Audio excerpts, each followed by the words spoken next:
Hello, I'm Lucy. I work at Women's Health Tasmania, and for this episode, we are bringing you something a little bit different from the regular episodes.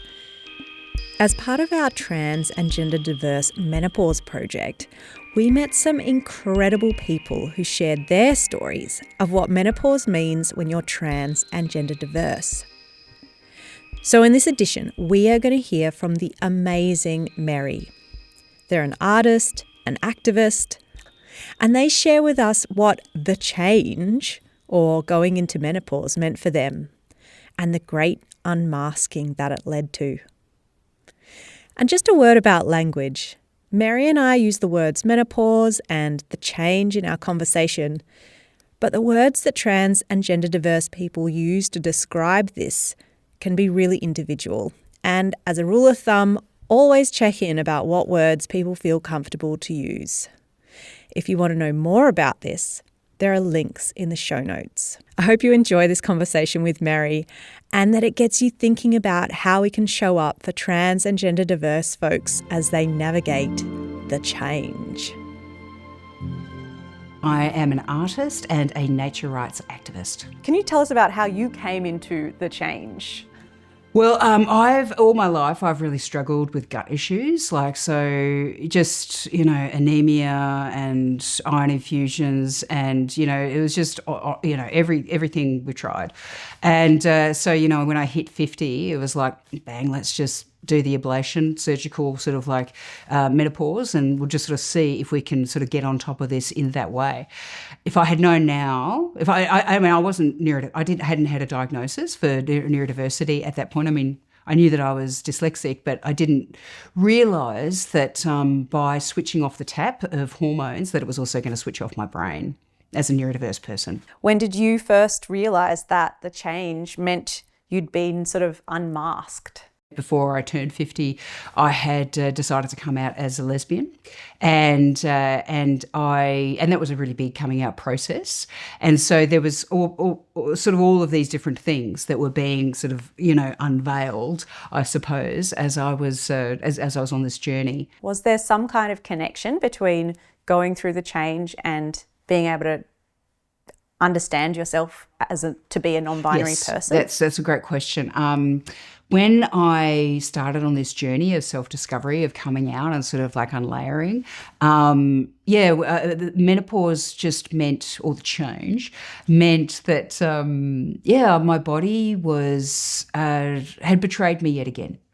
As far as I didn't have a choice about this journey that I was going on. And because since my diagnosis of, or confirmation is what we sort of officially call it in the community, as being neurodiverse, you understand that you don't know who you are because you've masked for so long. And so there's this, process of learning who you are, being exploring all these different facets of myself and learning how to accept myself was, losing access to my estrogen was a catalyst for that journey. So through that menopause journey, with all of its changes, what helped you stay physically and mentally well?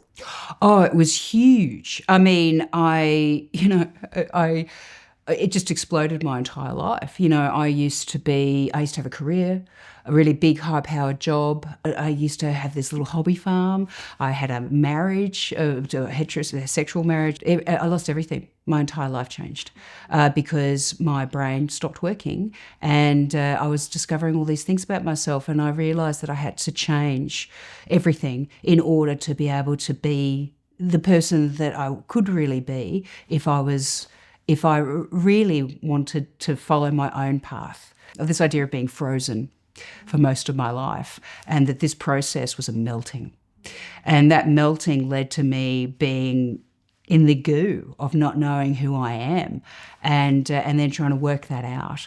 For me, I really needed to, have an income.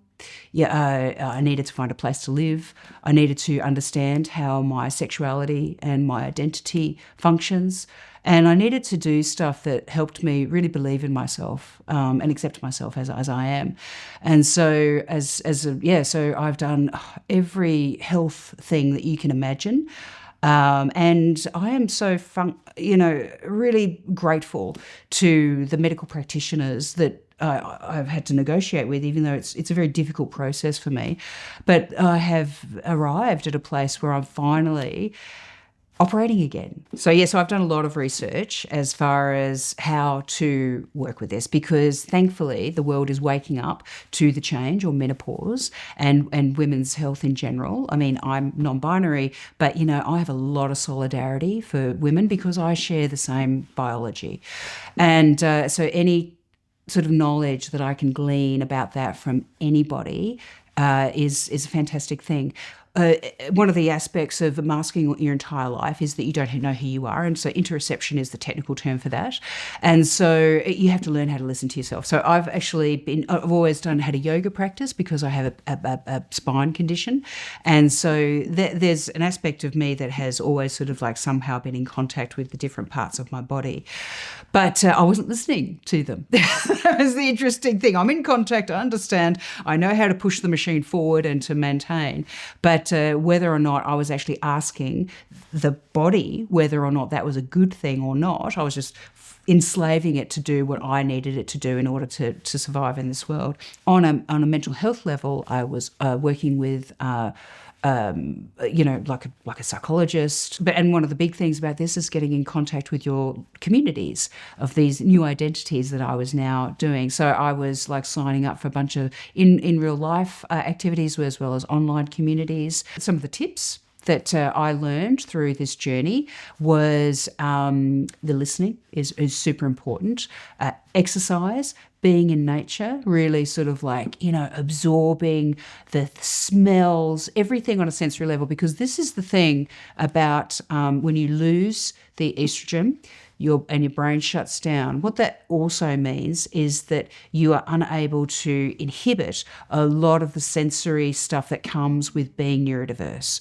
So as neurodiverse people, our senses are hyper, like we feel everything. So when we mask, we're actually freezing up those senses in order to be able to just walk through life like a neurotypical person. It's hard to describe what it's like when you go through an experience that sort of is jarring to how, whatever it is that makes you happy. So Merri, as a non-binary person, what does gender-affirming healthcare look like for you? I've never actually spoken to a medical professional about menopause because, hormones aren't an option for me because of another medical condition. And so I've really sort of relied on research around how to do that. When it comes to more general sort of like health conditions, which sort of like assist me with walking through the world, it's hard.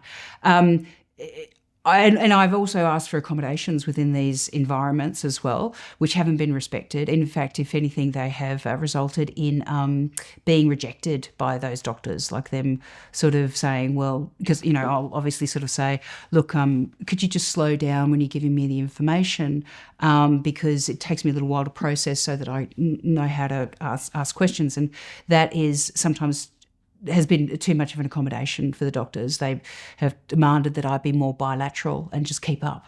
And that's really hard to hear, because of the system that I've got going on in my body. It just needs a little bit more time to respond. Do you have any words of encouragement for other trans and non-binary people who might be navigating menopause? That it's not the end of the line. It is just the beginning. I feel like I am living my real life now.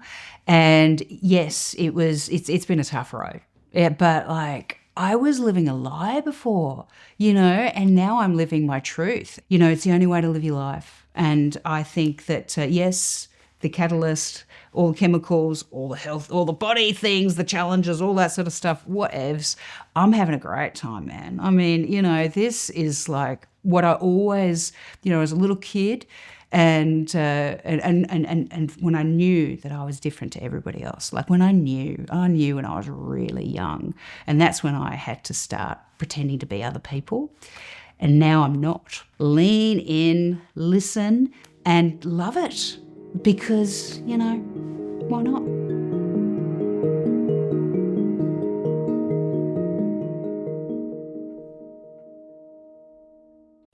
Okay, folks, that's a wrap. Thank you so much for listening to this episode of Speaking of Health.